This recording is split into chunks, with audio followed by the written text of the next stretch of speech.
So unfortunately, I didn't get to go to work today because of my grandmother's surgery. She's doing okay, and it's not 100% like confirmed, but it's a possibility she may or may not come home tomorrow, depending on how I feel. But anyway, I'm still gonna go to work tomorrow since I didn't get to go, and me and my two new ViaQuest friends, Kayla Bowens and Deja Grant, are gonna tear some shit up like Terry Labonte before Disney Channel triple header night in America. And Kayla and Malaya, the two ViaQuest staff, they both went to school with one of my cousins on my dad's side, Wilfredo's older daughter, Malia Perea. Well, those three all went to school at the same time together. So that's part of why I've officially decided, I've thought about it for so long. I was even thinking about taking a shower yesterday, to the point where this is where my dad originally wanted me, and there's a lot of benefits, with that, with this program and such. And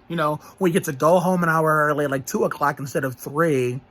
I mean, there's so many people I'm close friends with, for consumers wise. I already told my mom that, I've officially decided I'm going to, even though I'm a Tim Duncan Spurs guy, I'm going to quote LeBron and say, I'm going to take my talents to ViaQuest because, that's where my dad originally wanted me. I would have been happy with either, but since, I've been having more fun with them than my own coworkers, I figured, fuck it, let's go switch over to them. So, therefore, we are holding off my next meeting with my SSA Jason until after my grandmother's surgery is all taken care of. So, therefore, I just hope, this all works out for me. And as happy as Triad has made me, and how much of fun and memories I've made, I'm hoping to start a new chapter by going to the program I was almost in because my dad originally wanted me in it. And I saw my dad tonight when, since, my mom and my grandfather was at the hospital with my grandmother, my dad took me out to dinner to kill time, and I saw some people I knew. I met a few new friends, That's the norm.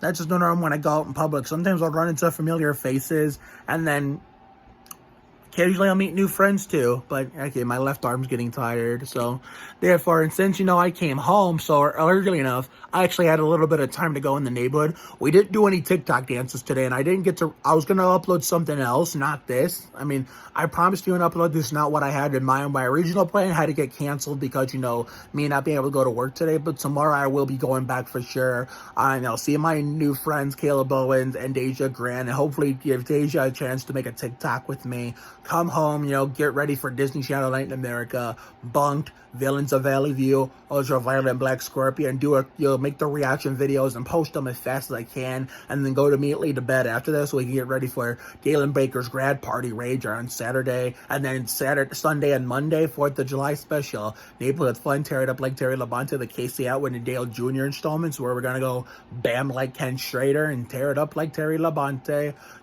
banger TikToks, fireworks, all the people I love, YouTube ragers. Got to be a one hell of a weekend. So therefore, that way I don't have to describe it at the very end of the video when after I'm done talking about what I'm really here to talk about. So therefore, this is more Spurs headlines that came out today. Before I get into what happened today, I just gotta say one last thing about DeJounte. I thought you were going to be a Spur for life, like I mentioned in yesterday's video, like the Admiral, the Big Fundamental, Manu, TP, and even George Gervin, even though he's probably the San Antonio's version of Mark Martin, the best Spur to never won a ring. But best wishes to you in Atlanta. Have fun with Trae Young. Again, shout out to one of my real-life friends, Finn Albert, who's probably the greatest Hawks and Trae Young fan of all time. You guys are going to have a hell of a season. It's a good for you and a win for you. And it's good for you guys, bad for us. You probably won the trade. We're probably going to lose it, We're probably going to be stuck in purgatory for a 4th consecutive year, unless, they do the impossible and Spurs do the impossible and prove me wrong with the new draft picks or whatnot, whatever big name free agents they get, if people actually want to come play with us. So go get that champion, DeJounte. I'll be like a part-time Hawks fan just for you. And wherever you do, I wish you nothing but the best down there in Atlanta, in the Peach State. I don't remember Georgia's nickname, but something like that. But good luck in Atlanta. All right, let's go into today's topic. Okay, so not only did we get Brett Brown back, I'll get to that in a minute, but we lost another player that I thought was going to stay for a little while longer. He reminds me of Boban, in 2016 when Duncan retired and Bonner retired. I was with him. I thought, because, Boban, as you remember, wanted to stay in San Antonio because everybody in that town, I would say this town, but I don't live there. I live in Ohio, but my team is in San Antonio for was about to be 26 years. He wanted to stay because of all the fans that loved him, but Pop told him, his words, not mine, I quote, "Get your ass out of here. The Pistons are offering you more money than me," and that's what he did. And so then he went to play for the Clippers. Now this year he's going to go play for the cheating McDouchebag, someone who has always hated the Rockets his entire life as a Spurs fan. He's probably the only Houston Rocket player I'll ever root for. The whole rest of the team can go kick rocks, but I don't care who's there. I don't even care if Harden's there or not. All those cheating McDouchebags outside of Boban can kick rocks, but anyway, so I thought, he was going to stay in San Antonio, considering, he wanted to fulfill his dream playing for Coach Pop, even though first half of the season he didn't get to do much of that because some hunk of junk named Drew Shitbanks was clogging up his minutes until a player we picked up from free agency was injury prone, finally got nursed back to 100% health, and then was able to, take those minutes away, Jock, spoiler alert, yeah, it's Jock Landale. Zach Attack and Jock, were able to team up and, take away the shitbank's minutes because those are two players with actual talent that took that useless shitbank's job, rightfully so. And look, guess what? When those two were on the floor together with Trey Jones, there was some magic that was happening that even Shitbanks wasn't producing because he's a shitty fucking player that, doesn't deserve to be in the NBA. Instead, he deserves to go to play in China for the Chinese bootios. So, therefore, unfortunately, considering, we wasted the whole first half of his rookie season, he left. I don't know where he's going. I don't know if another team picked him up or he's going back overseas. But yep, Jock Landale's is no longer a San Antonio Spur. I was with a neighbor when the news came out on the Spurs Twitter page. So that's two players I was hoping we would keep for a long time, long amount of time combined, whether it was Jock for 2 or 3 years or DeJounte for life, I thought they were going to stick around. But yep, I had high hopes for my 26th season, but looks like we're making the wrong moves that I didn't want them to make. But I just hope that that unsportsmanlike conduct guy, Christian, that halftime guy who has that dog Scooby, and I think goes on To Tell the Truth with Anthony Anderson. Go subscribe to them. Link is in the description. He did say he likes what we're doing. Of course, I had to respond to him since him and I are friends since his To Tell the Truth appearance. I told him I felt like we got worse, but honestly, I hope he's right, saying he likes what we're doing, taking 2 steps back, a step backwards, take 2 steps forward. I hope the Spurs come out of the gate and do the impossible and prove me wrong, but I'm not holding my breath. But no more DeJounte, no more Jock Landale. So I don't know where Jock is going, considering I didn't read any stories on which NBA team picked him up or he's going back to play overseas. But we may him began to play more in the second half after we dropped Shitbanks.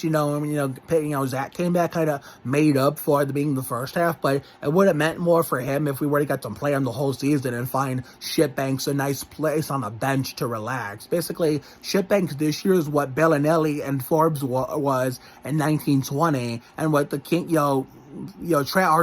Trashinelli and the King of Bitching It Up was in 2019-2020, and what, the King of Shitting It Up was in 2020-2021. So, clogging up minutes that belong combined to Keldon Johnson, Lonnie Walker IV, Quindary Witherspoon, Livin' La Vida Lucas Dominich, Trey Jones, and Jock Landale. Those are the people that should have gotten minutes over those hunks of junk that I just named that didn't deserve those minutes. Those people who should have gotten them were more deserving of them. And the whole DeJounte leaving thing to Atlanta, I was trying to remember off the top of my brain when I was talking about this trend pattern developing of, the best player on the Spurs leaving every single offseason.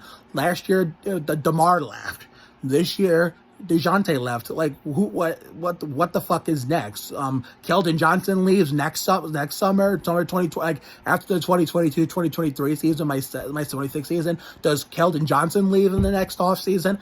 I hope to God that does not fucking happen. Because it's already bad enough. We're probably going to be in purgatory for 4th year in a row with DeJounte gone. But if Keldon ends up leaving next year, we're going to be stuck in purgatory for a 5th consecutive season. But this whole Jock thing, I hope we can find a good replacement for him if somehow we're able to keep Zach Attack. But as long, yeah, like I said, as long as we don't lose him or Trey, I'm perfectly fine. I almost wanted to get a Live and La Vida Luka jersey, but since his time in San Antonio didn't work outside of, the New York game where he tore that shit up like Terry Labonte, not this past season, but the season before, the shit didn't work. I remember how we, Pau Gasol, we should have came to the Spurs in 13-14, but so was the Bulls instead and waited till Tim retired to come. We kind of got him a few years later. There was rumors saying LaMarcus and Marcus was coming. I mean, only one came, and only the first maybe 2 or 3 years worked. I mean, the last 2 or 3 years where he was slowing down, and everybody wanted Marc Gasol when he was younger, and then we try to tell him, hey, we already had a Gasol, not Mark, but Pau, but guess what? Other than in the first half of the 16-17 season, the first year we didn't have Tim, the shit didn't work. Because he was not the same Pau he was in Los Angeles with Kobe or Memphis when he was the leader of that franchise when I was really, really little. He was older than dirt and just turned out to be Haka, which is why we got rid of him midway through the 18-19 season. And, remember that other trend and pattern of getting rid of players middle of the season? If we got rid of Pau Gasol in 2019, Brent, the king of bitching it up twice in 2020 and 2022, and, Marco Trashinelli also in 2020, and the king of shitting it up in 2021, and then we got rid of Shitbanks in 2022. So I'm noticing a trend and a pattern developing. If we get the next player that screws up in San Antonio this coming year, I wonder if we're going to get rid of him midway through the season. I just hope we don't have that trend and pattern keep developing, but the NBA is a highly unpredictable sport and anything can happen. So therefore, I wish Jock Landale nothing but the best, and hopefully if he doesn't go overseas and ends up going back to overseas, I hope another team picks him up to wait a second, but didn't he go to Atlanta? Hold on, I think I remembered something. So yeah, I knew something was right when I remembered it. He did go to Atlanta, so we lost 2 players to the Hawks. DeJounte yesterday, Jock Landale today. So maybe together with Trey Young, they'll tear some shit up like Terry Labonte down there. And if they do, I'm going to be so upset. It's like, I say I'm tearing shit up like Terry Labonte in Atlanta this coming season. Like, why couldn't they do that shit together while they were in San Antonio, while they were with us in San Antonio? That's always the norm. It's like they don't do nothing in San Antonio, but when they leave to go to other teams, they flourish. They do really well. It's like they couldn't do that well for us, But anyway, I wish them nothing but the best, and I hope they both get a championship, Hopefully DeJounte and Jock, more DeJounte than Jock, will take them both to the promised land and get them a championships. So DeJounte get that championship he should have gotten in San Antonio if we were not stuck in purgatory the last 3 seasons and barely making the playoffs in 17-18 and 18-19 when we should have never been there during the pre-play-in era. So now, as for Brett Brown, this is probably the best move they made this offseason, considering this making moves has been off to a poor start, But this is the only good thing they did. Pop got his buddy back, so therefore they got Brett Brown back, but that doesn't mean it's all sunshines and rainbows. Doesn't mean that. We could still be very, very bad, Remember when the first year we didn't make the playoffs since, Duncan was a senior in Wake Forest? We got Duncan himself as an assistant coach, and we still ended up missing the playoffs because that 2019-2020 Spurs team was absolute hot caca after the first 3 games where they went undefeated. So just because, we had Tim Duncan there doesn't mean we were going to be going back to greatness, because he was the San Antonio's Michael Jordan and probably the greatest power forward of all time, Spurs fan or not. Just because Brett Brown's here, that doesn't necessarily mean that we're going to be going back to the way we used to be when Duncan was there, Ginobili, Parker, washed up Robinson, or Bowen. That doesn't mean we're going to go back to those days. No, not at all.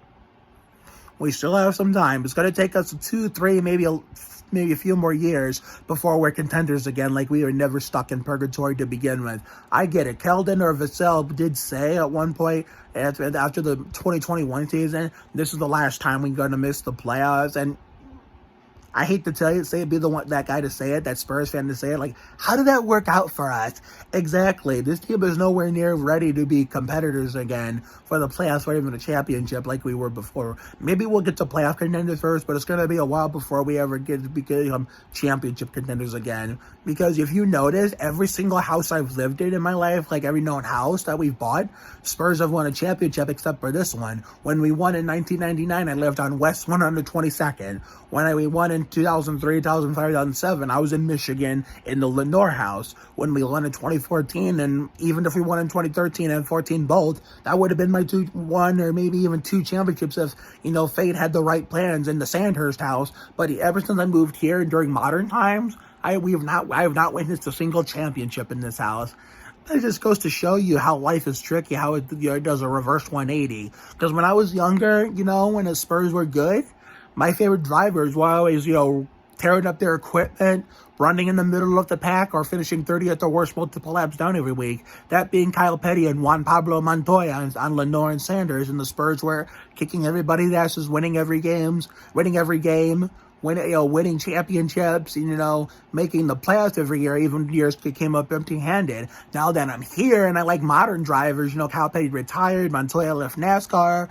Most of the drivers I like now are actually winning races and championships, competing for championships, and now the Spurs aren't any good anymore. So it's like the reversal of fortune. My life in sport just did a complete 180 on me. It's crazy how that works, but anyway, things are bound to change, just like, how smooth jazz was a popular thing when I was a kid. V98.7 WVMV Detroit, 107.3 The Wave WNWV Elyria Cleveland, 94.7 The Wave in California. All that is gone now. I found it in a comments thread last night when I was adding some of the 107.3 The Wave jingles to TikTok as new TikTok sounds, that 94.7 The Wave is gone too.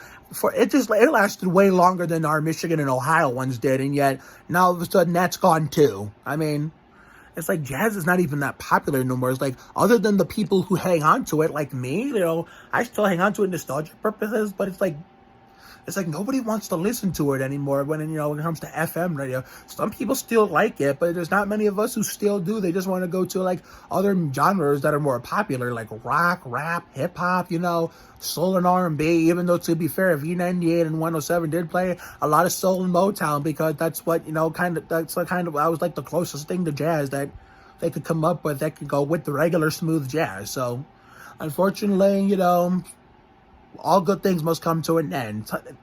Times change, it's like, nothing lasts forever. That's all I gotta say. But, it's just like San Antonio, where we were not always going to be on top forever. When we were young and Tim Duncan was kicking everyone's ass, even at an older age, before he finally slowed down in 15-16, we could never imagine the Spurs without him. We could never imagine the Spurs not being in the playoffs after he'd led them there his whole career. Well, outside of 2000 when we made the playoffs, but he didn't get to play because he fucked up the one infamous bad knee 4 games left in the 99-2000 regular season, which cost us a chance at possibly a first, maybe our only repeat, since Duncan and the Spurs never repeated.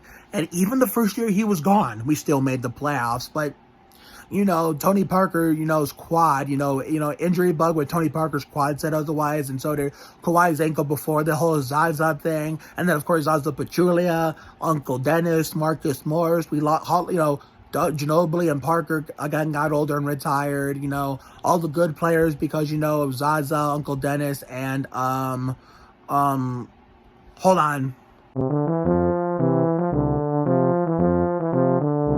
Alright, I got a message on Messenger, so I apologize for that. I couldn't record and, talk to you guys at the same time. But it's like, yeah, I mean, besides the Hall of Fame card retiring, we had the injury bug, Zaza Pachulia, Uncle Dennis, Marcus Morris.